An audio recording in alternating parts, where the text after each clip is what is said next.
இன்னைக்கு நம்ம ஆர்கானிக் இயற்கை உணவுன்னு தேடி தேடி ஓடிக்கிட்டு இருக்கோம். ஆனா ஆயிரக்கணக்கான வருஷங்களுக்கு முன்னாடியே தன் உயிருக்கு ஆதாரமான இயற்கைக்கும் தனக்கு உதவியா இருந்த கால்நடைகளுக்கும் நன்றி சொல்ல ஒரு திருவிழாவை நம்ம முன்னோர்கள் கொண்டாடினாங்க தெரியுமா? அது வெறும் சர்க்கரை பொங்கல் சாப்பிடுற நாள் மட்டும் இல்ல, அது தமிழர்களோட அடையாளம். அனைவருக்கும் இனிய பொங்கல் நல்வாழ்த்துக்கள் நேயர்களே.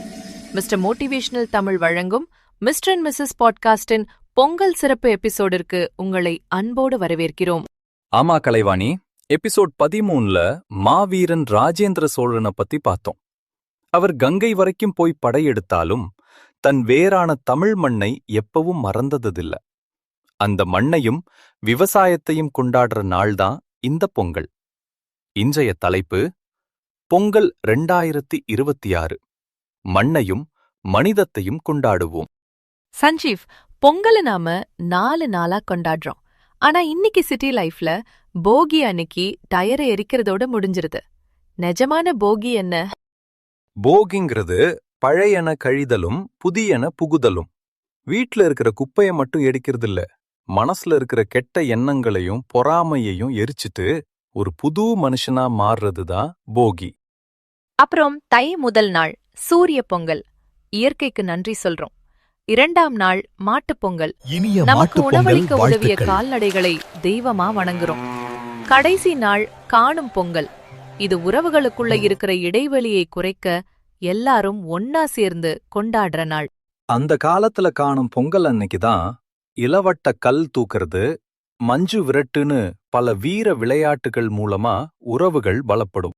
பொங்கல்னு சொன்னாலே ஜல்லிக்கட்டு இல்லாம எப்படி?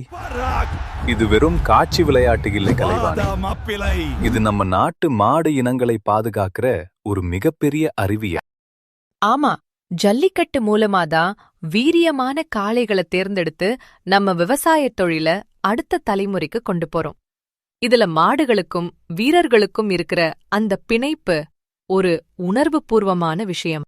இப்பெல்லாம் பொங்கல்னா டிவி முன்னாடி உட்கார்ந்து ஸ்பெஷல் மூவி பாக்குறதுன்னு ஆக்கிடுச்சு. ஆனா பொங்கலோட நிஜமான அர்த்தம் கூடி வாழ்தல். இந்த 2026 பொங்கலுக்கு முடிஞ்சா உங்க குழந்தைகளுக்கு கரும்பு எப்படி வளருது, நெல் எப்படி விளையுதுன்னு காமிங்க. விவசாயங்கிறது ஒரு தொழில் இல்ல, அது நம்ம வாழ்வியல்.